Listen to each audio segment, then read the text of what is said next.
What if I told you that the history of South Africa is not just a story of gold and apartheid, but of ancient civilizations, lost kingdoms, and a people who refuse to break? This is not the history you learned in school, and by the end of this journey, you'll see South Africa like never before. From the ancient footsteps of the first humans to the struggle for freedom against one of the most brutal systems of racial oppression, this is the entire history of South Africa, told like you've never heard it before. Stay with us, because the truth is more powerful than the myths. South Africa's story begins before history itself, deep in the cradle of humankind. Here, over 3 million years ago, our earliest ancestors walked the earth. Fossils like Australopithecus africanus, known as Mrs. Pless, reveal that this region is where humanity itself was born. Fast forward to 200,000 years ago, the first Homo sapiens, people just like us, emerged in southern Africa. These early humans were more than hunters and gatherers. They crafted tools, created rock art, and built spiritual traditions that echo through time. For thousands of years, the San and Khoikhoi people, some of the world's oldest continuous cultures, thrived across South Africa, leaving behind intricate cave paintings that tell stories of their lives, beliefs, and the world around them. By 500 CE, powerful migrations reshaped the region. Bantu-speaking peoples arrived, bringing ironworking, agriculture, and new ways of life. This wasn't just movement, it was a cultural revolution. One of the most mysterious and impressive sites from this era is Mapungubwe, a kingdom that rose in the 11th century.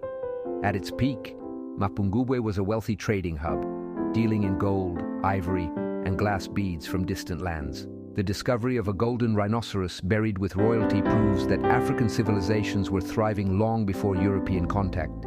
Yet for centuries, these stories were hidden, deliberately erased to deny Africa's rich and complex past. In 1652, everything changed.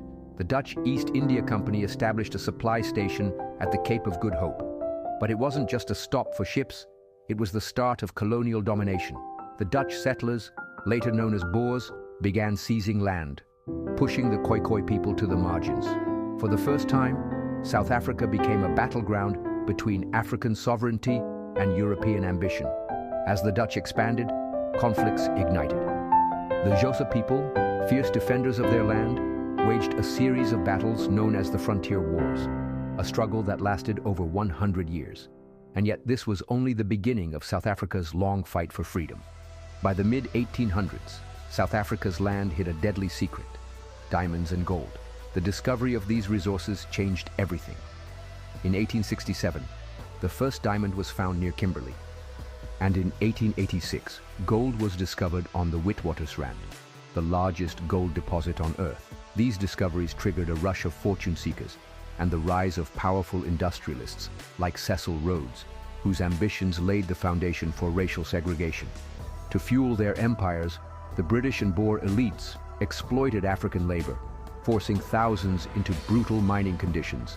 These systems of racial and economic oppression would later evolve into apartheid, but the seeds were already sown. In 1948, the nightmare became law.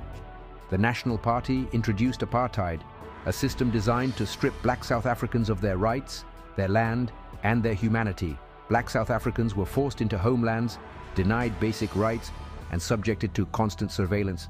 But where there is oppression, there is always resistance. Heroes emerged: Nelson Mandela, Albertina Sisulu, Steve Biko, and thousands of others who risked everything to fight apartheid.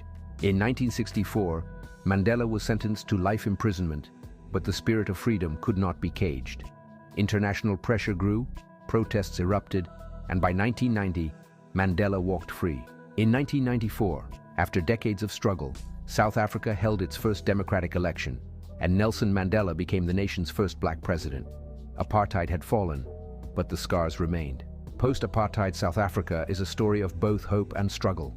The Truth and Reconciliation Commission, led by Archbishop Desmond Tutu, sought to heal a wounded nation. But deep inequalities, rooted in centuries of colonialism, still persist. Yet, South Africa remains a land of resilience. Its music, culture, and people continue to shape the world. From the rhythms of Amapiano to the spirit of Ubuntu, I am because we are. South Africa's history is not just a national story, it's a human story, A story of ancient kingdoms, colonial greed, and the unbreakable spirit of a people who refused to be silenced. And here's the truth, this story isn't over. It's still being written today. If this journey through history moved you, there's so much more to uncover. Hit that subscribe button and turn on notifications, because here at African Echo, we bring you the stories they tried to erase. And remember, a people without the knowledge of their past is like a tree without roots.